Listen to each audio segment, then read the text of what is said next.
Olá, amigos da CSC TV, aqui no programa Paraná Urgente. Eu estou hoje conversando na primeira rodada de entrevistas com os novos vereadores eleitos e também com os vereadores reeleitos.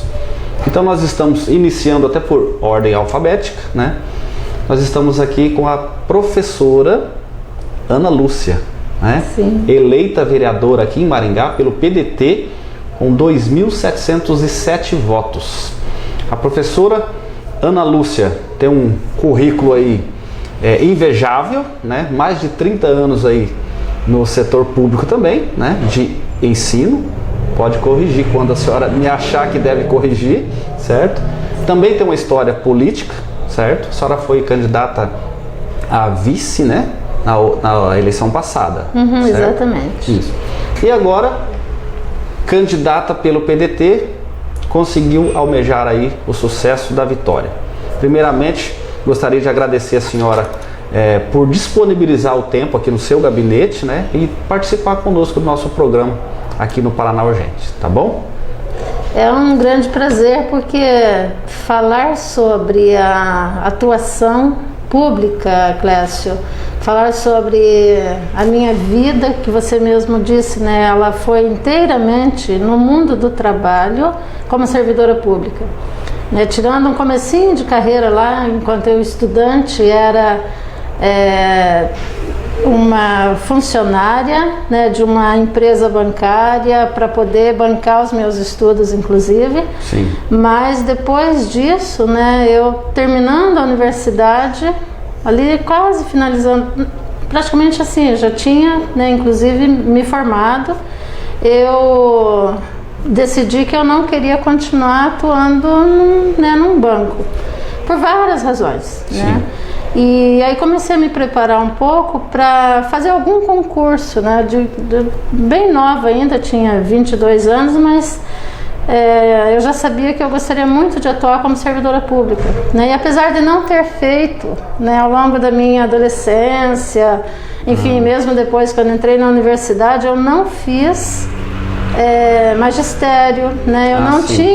Eu não tinha em vista ser professora, mas no finalzinho do meu curso de Ciências Sociais, quando eu tive que fazer os estágios, né? Estágio da licenciatura em sala de aula na instituição pública, né? Em geral em colégios públicos. Sim. E aí foi muito legal, porque quando eu fui fazer o meu estágio no último semestre da universidade, da faculdade, né, eu disse, poxa vida, eu quero ser professora, eu devia ter ouvido minha mãe, Sim. né, porque a minha mãe queria que eu fizesse. Mesmo não tendo feito magistério. Exatamente, eu falei, puxa, minha mãe queria que eu fizesse magistério, o sonho dela, né? Sim. E eu acabei disse não, mamãe, não vou ser professora, né, mas depois eu percebi que eu gostaria muito, né, de atuar como professora, ou no mínimo assim, né, sei lá, como servidora em algum órgão público.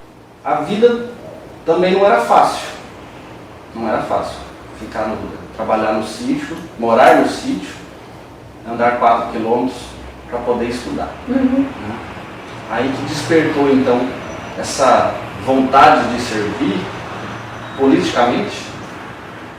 Sim, na verdade é uma idade em que ainda era muito jovem, né? Foi depois que eu fui morar na cidade e que eu acabei indo morar num espaço, né, cuja vizinhança tinha muito envolvimento com a Pastoral da Juventude. Então eu acabei indo, né, para a Pastoral, atuando junto à nossa comunidade eclesial de base, e isso me politizou.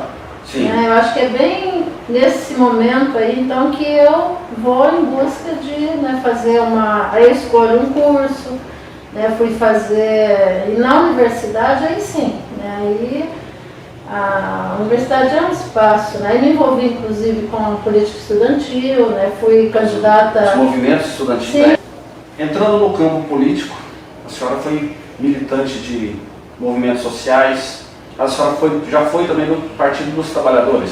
Não. A senhora foi do Partido Comunista? Filiada. Só o PCdoB. Na verdade, nessa fase em Jandaia ainda, né, antes de sair, Não, eu estava no grupo que acabou criando o PT lá. Ah, sim. Né? Exatamente quando o PT nasceu, o PT foi criado em Jandaia, o professor Milton, né, brasileiro, uma série de colegas com quem eu atuava que estavam criando o partido, mas era o momento que eu estava saindo, porque quando eu fui estudar eu saí de Jandaia. Sim. Então eu acabei não me filiando efetivamente. Mas há essa confusão às vezes, de alguém perguntar, a senhora era do PT Isso, ou era do PC do P? Nunca fui filiada ao PT, depois, há uns 10 anos atrás mais ou menos, me filiei ao PCdoB, né, aqui em Maringá.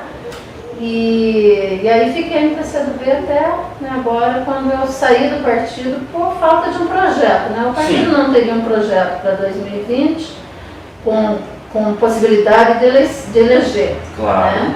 E aí eu tive que sair, né, e fui escolher então o partido quando escolhi o PDT. O PDT foi uma escolha, né, por conta do programa político do partido, sabe, do projeto de desenvolvimento para o país que o PDT tem. Então foi por isso que eu acabei escolhendo o PDT. Mas temos que tocar no assunto que teve uns pequenos impasses, vamos colocar assim, no PDT.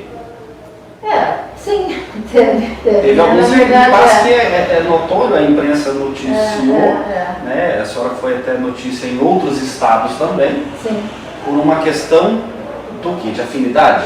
Ideologia política? Não, na verdade, o que ocorreu, o problema até hoje eu não sei ao certo. O que eu sei foi, eu fui para a convenção, né, com a maior confiança de que eu seria um nome aprovado para a chapa, porque eu fiz pré-campanha, né, desde abril, né, quando começa o período de pré-campanha eu já comecei a fazer. A senhora se filiou em março?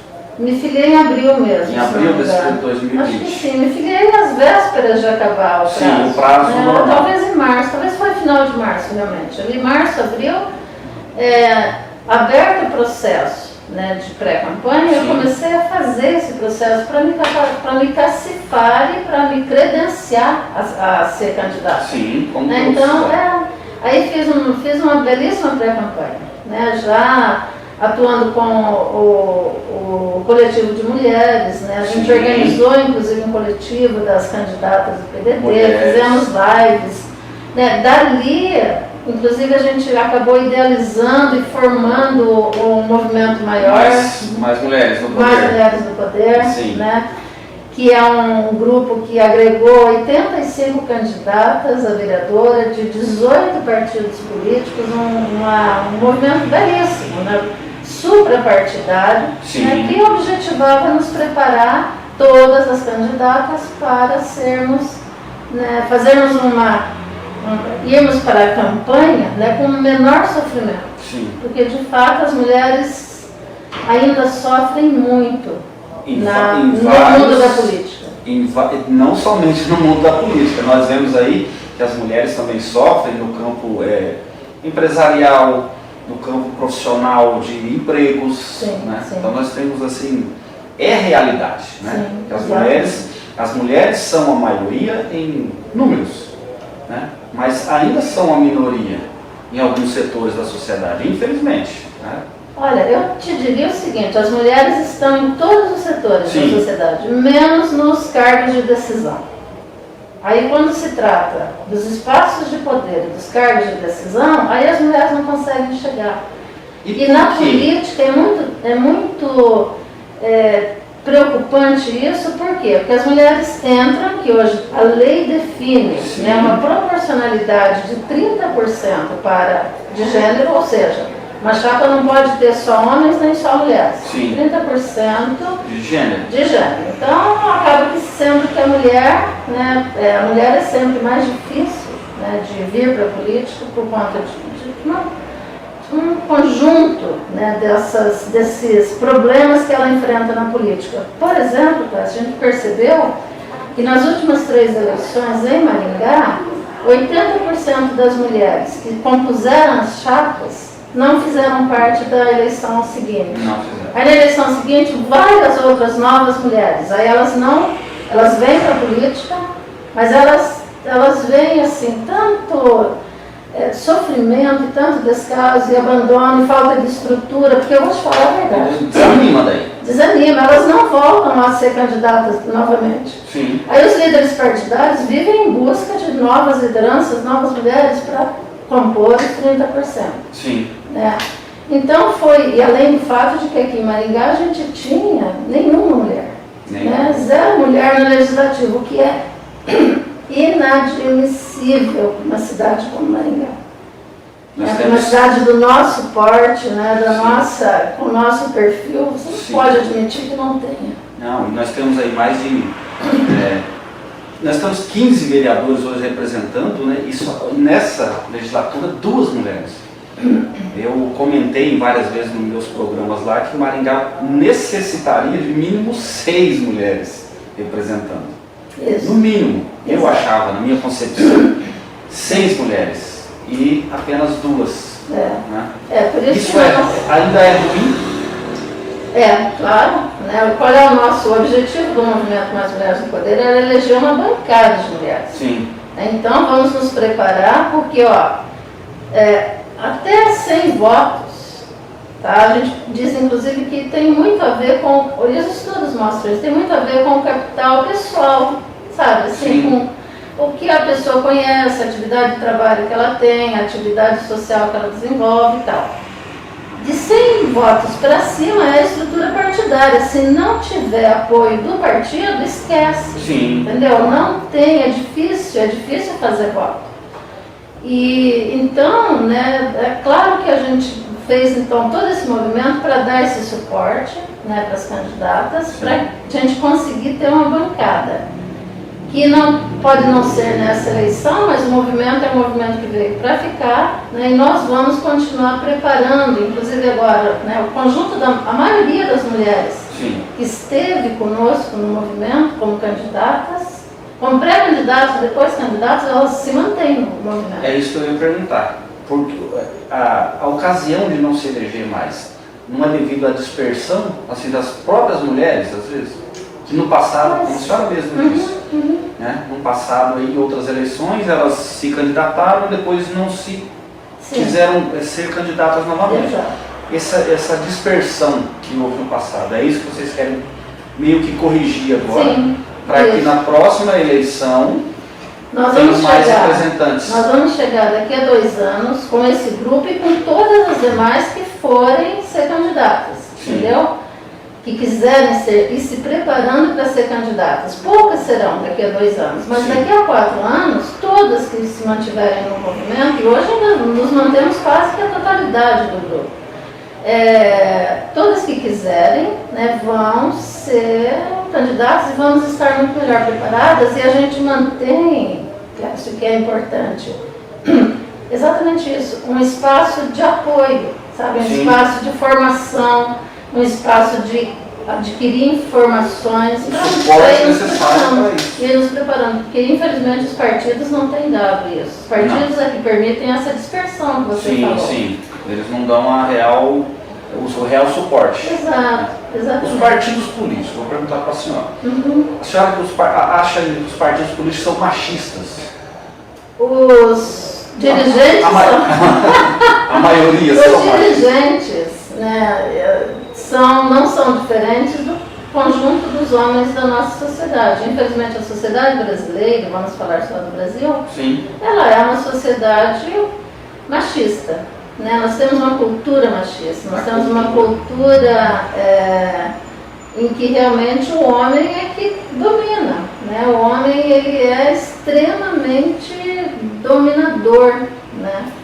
E aí a política não seria diferente. Né? Então é claro que o partido reflete isso. Né? A gente está até usando assim, para não. A machista parece até um pouco pejorativo, é masculinista mesmo. Sabe? O termo que os movimentos vêm utilizando. Então você tem essa atuação extremamente masculinista no sentido de simplesmente, né, não se admitir a possibilidade de ver nesta Câmara, né, uma maioria de mulheres. Né, e a gente vai assistir a isso, pode escrever. E a senhora assumindo uma cadeira aqui em Maringá, como que a senhora se sente? Como as políticas que serão trabalhadas serão voltadas mais para as mulheres, mais do âmbito social? Qual é a política que a senhora vai adotar no seu mandato, mas pendendo para que lado? Tá. Bem, na verdade, acho que cada vereador tem uma área de atuação mais forte. Sim. Né? Todos que estão, né, foram eleitos, a gente identifica, inclusive, como de uma área específica.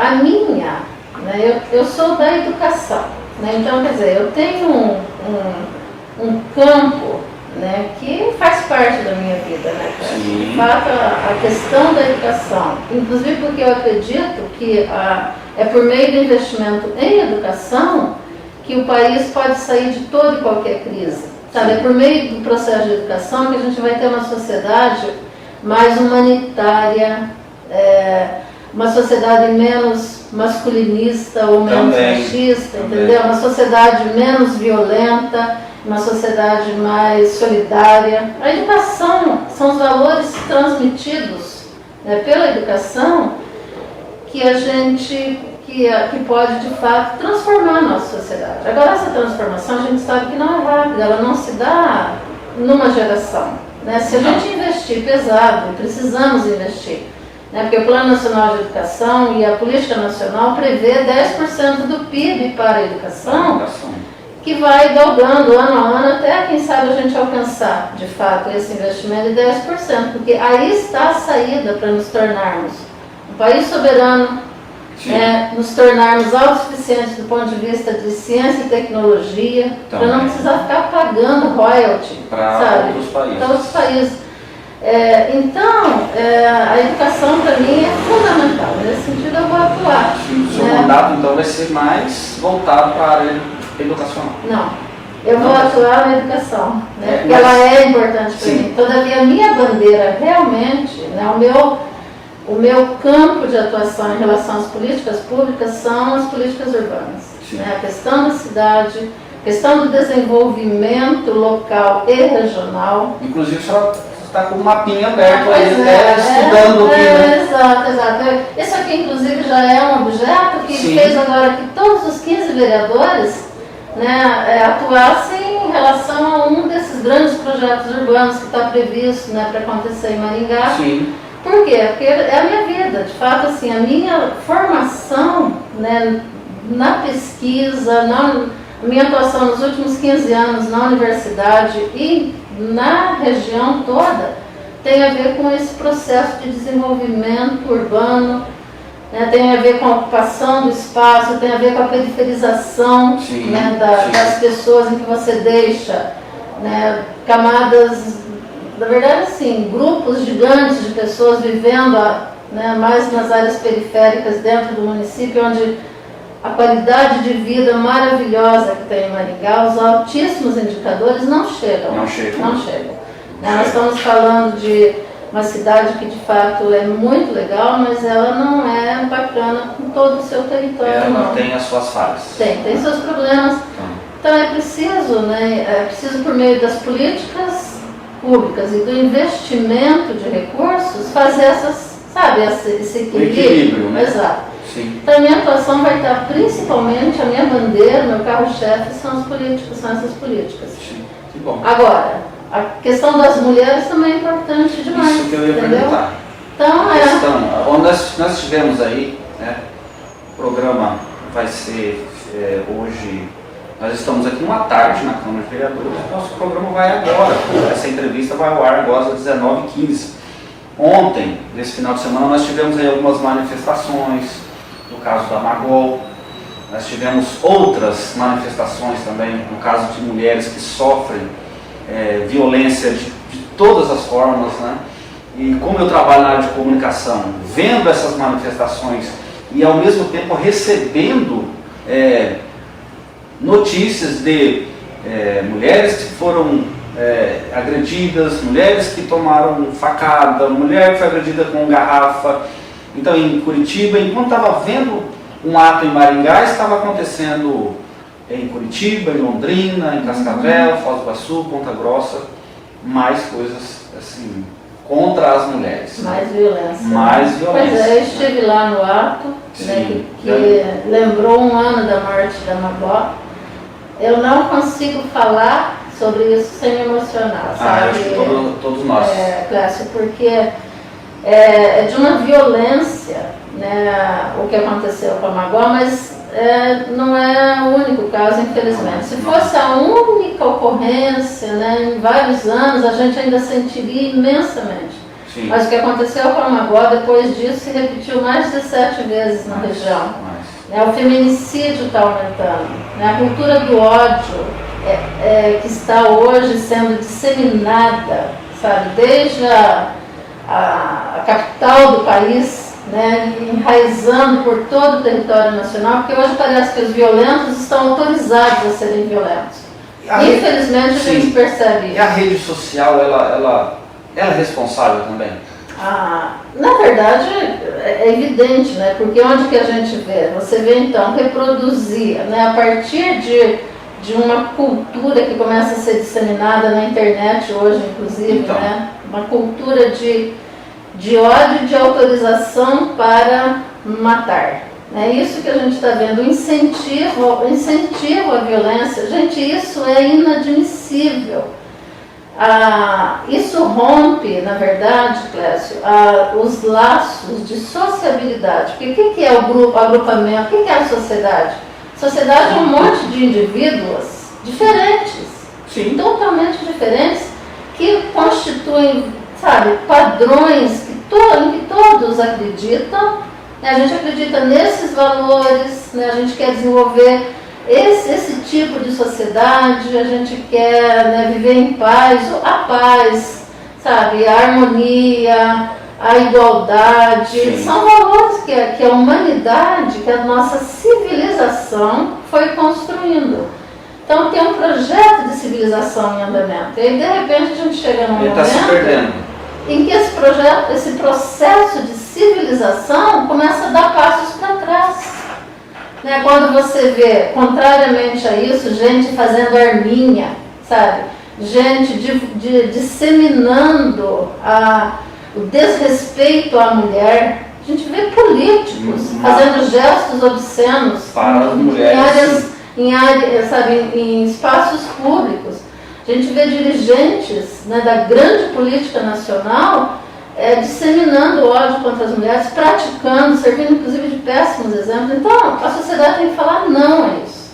Sim. Não, sabe? E é uma coisa assim, muito clara, né, que as mulheres, elas têm que ser em todos os espaços respeitadas. Elas não podem ser mortas porque ela não quer mais, e é morta por ser mulher, né? Morta porque ela não quis mais manter a relação com aquele homem. Esse homem, ele tem que saber, né, que ele não tem o direito de fazer isso. Ao contrário, a mulher tem o direito, né, ao seu corpo, ela tem o direito de se separar se ela não estiver feliz, se ela não tiver uma relação boa. Sim, ela tem um direito de escolha. Exatamente. Porque o homem hoje tem o direito de escolha. Né? Vamos ser bem claros, o homem tem o direito de escolha. Às vezes na sociedade que a gente vive, o homem, quando ele escolhe, às vezes, ter uma amante, é a escolha dele, né? E ele faz. E quando a mulher tem a opção de se separar, ela é vitimizada, né? O que a gente vê, infelizmente, é isso. Quando a mulher, às vezes, pressiona um pai que não quer pagar uma pensão, parece que sempre é a vítima. E quando há um estupro também, parece que sempre a mulher é a vítima, né?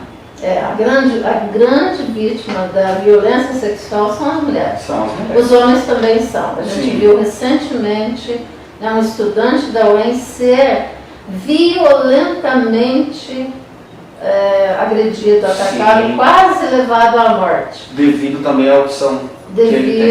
Parece que foi um crime de homofobia também, né? Ou seja, então, isto tem que ser rompido, sabe? As pessoas, a nossa sociedade brasileira é uma sociedade composta por gente que não é bélica, sabe? Que não é da guerra, ao contrário, né? Nós temos assim uma identidade mesmo, né? Que é pela tolerância, porque nós fomos forjados, nós não somos oriundos de uma raça pura. Imagina, o Brasil é maravilhoso. Sabe, a gente resulta, olha a nossa cor. Eu tenho dificuldade de dizer que eu sou branca.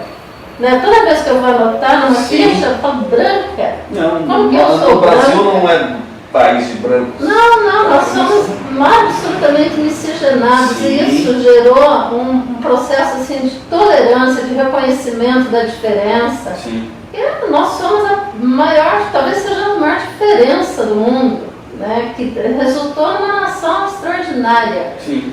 Então, que pode, a partir daí, continuar a construir esse processo de tolerância, sabe, com o diferente.